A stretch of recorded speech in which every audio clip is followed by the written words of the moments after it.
Quando nós mergulhamos profundamente no silêncio, profundamente, a sensação é encantadora. Vocês percebem isso? Não tem nada que possa trazer tanta plenitude à vida, satisfazer tanto a vida, quanto essa sensação de completude. Você se sente completo. Não há necessidade de nada, não há o que desejar, né? Não há o que negar, nem mesmo agradecer. É mais profundo do que o agradecer. A gente só precisa de uma coisa: seguir meditando regularmente. Só isso. Se vocês tiverem mais 5 minutinhos, vale a pena.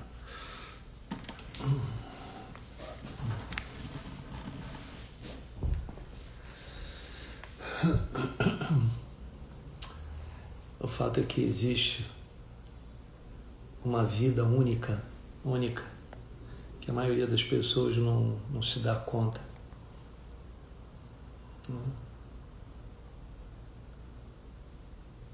As pessoas vivem no campo da relatividade. A Maharishi nos treinou para isso, para experimentar o valor de unidade da vida, aquele valor eterno, que está sempre presente em tudo, que vai além, né, das inúmeras formas de vida, né, que estão sujeitas a nascimento, morte, transformação. Maharishi chamava isso de Advaita Vedanta.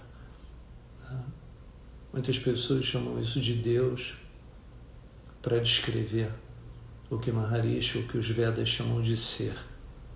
Tanto Deus quanto ser são palavras que não explicam muito, né?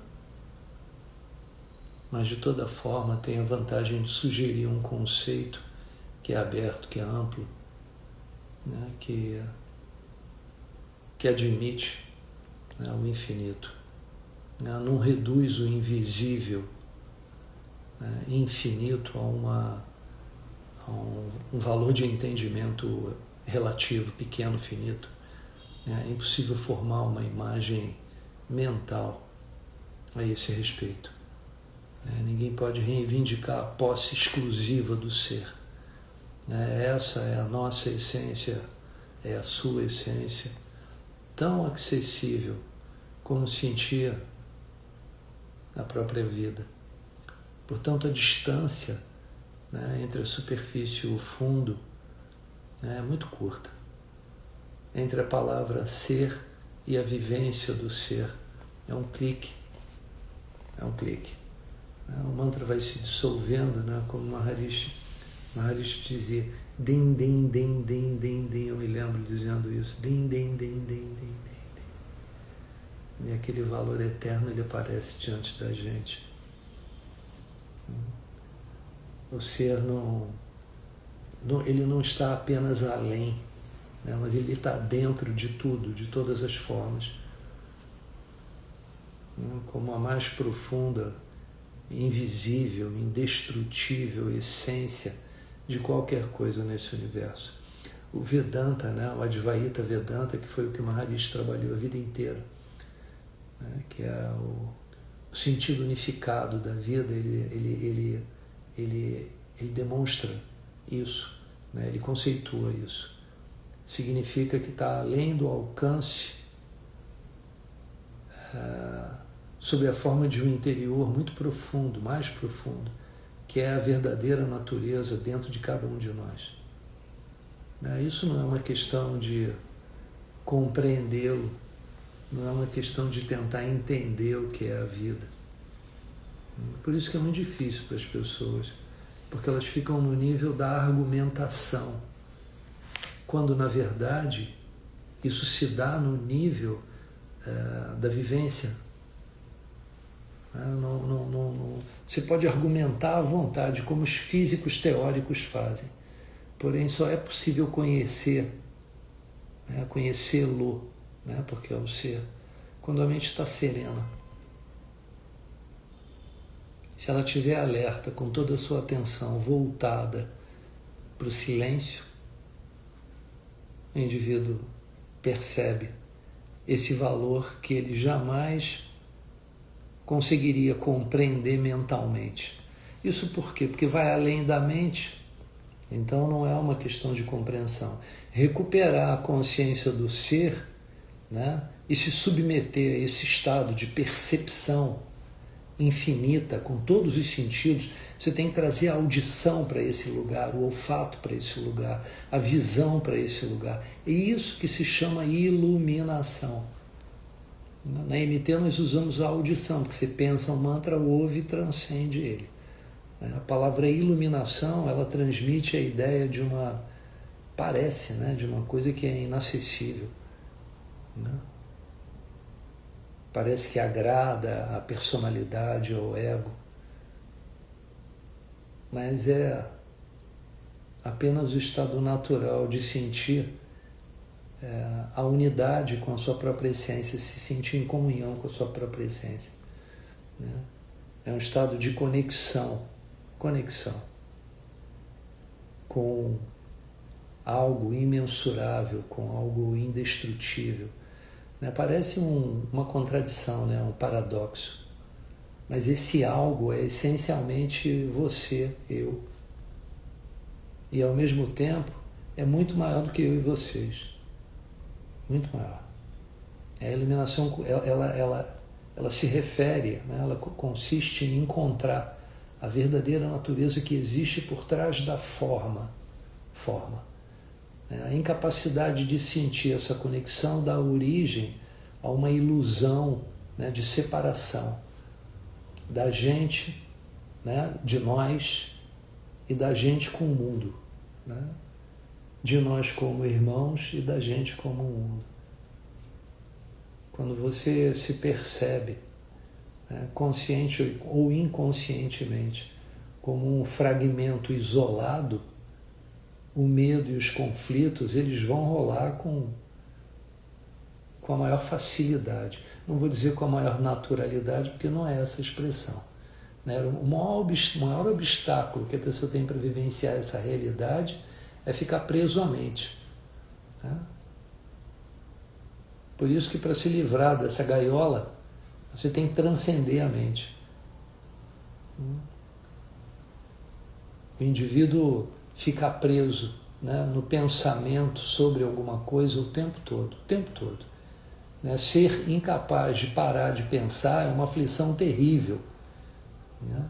Mas ninguém percebe, porque quase, né, todo mundo está nesse sofrimento.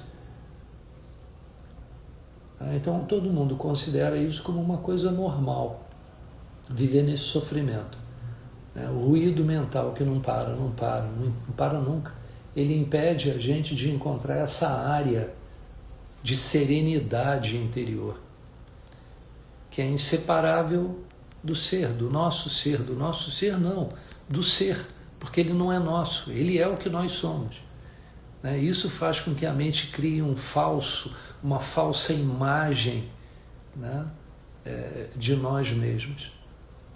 E isso vai projetando sombras de medo, né, sofrimento sobre a vida, vou perder, ai meu Deus, eu tinha felicidade, perdi. Você não tem nada, e ao mesmo tempo você tem tudo. A identificação com a mente cria uma tela opaca de conceitos, rótulos, imagens, e isso bloqueia todas as relações verdadeiras, sabe? O sujeito não consegue ser verdadeiro com nada. Por quê? Porque quem está olhando para as coisas não é o ser, né? É a tela opaca, não é a tela translúcida. Essa tela ela vai se situar entre a gente e o que a gente está vendo. E isso dá a sensação de separação, né? Uma ilusão que existe uma outra pessoa, uma outra situação totalmente separada da gente. A gente esquece o fato essencial que debaixo do nível das aparências, né, a gente forma a unidade com tudo, com a vida. Não tem separação. Isso aí foi explicado em todas as religiões. Né? Se for usada corretamente, a mente é um instrumento que é magnífico. Né? Mas se for usada de forma errada, ela destrói o cara, destrói o sujeito.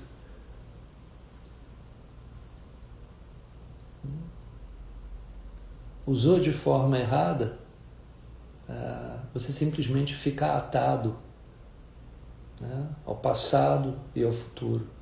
Não consegue nem viver o que está acontecendo. Porque não há profundidade, então você não consegue ver o que está acontecendo num nível mais profundo. A mente vai usar o cara. Né? Isso é uma doença. Você acredita que é a sua mente. Isso é um delírio, isso é uma loucura. É como se o instrumento tomasse posse do músico. O músico perdeu a identidade consigo mesmo. Quase como se algo nos dominasse, sem a gente ter consciência disso. E a gente passa a viver como nós fôssemos os dominados, assim, tipo zumbi, sabe? O sujeito não consegue operar no sentido de dar ordens para a sua própria vida, não, ele é levado por impulsos. A liberdade começa quando o cara começa a perceber que ele não é a entidade pensante, ele não é a entidade que domina, ele não é o pensador. Quando o cara se liga nisso, ele começa a observar a entidade de fora. No momento em que isso começa a acontecer, um novo nível mais alto de consciência é ativado. E é isso que acontece conosco todos os dias quando nós saímos da meditação. A gente começa a ver o que está acontecendo sobre o cume de uma montanha. Muitos chamam de experiência cume. Então você consegue ver tudo que está ao seu redor sem se identificar com aquilo como sendo algo sem saída. O cara começa a perceber que existe uma vasta área de inteligência, além do pensamento, que está muito pertinho. Está muito pertinho, mas não é encontrada. E o sujeito consegue, com isso, sair das limitações.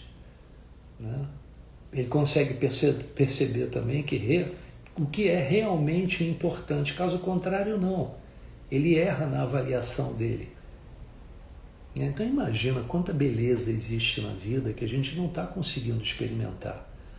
Quanto amor, quanta criatividade, quanta alegria, paz interior. A gente vive isso um tiquinho. Isso surge num ponto que está além da mente. E o que nós estamos fazendo todo dia? Nós estamos nos libertando, nos libertando da entidade que domina a gente, a entidade pensante, que não é o que nós somos em essência. A entidade pensante é fruto, é fruto de marcas, não é o absoluto, não é o eterno. Isso é coisa para gente simples. Por isso que a técnica para meditar ela tem que ser simples. Porque a experiência da consciência pura é a experiência mais simples de funcionamento da mente. A experiência complexa é você analisar, você tomar decisões, isso é complexo.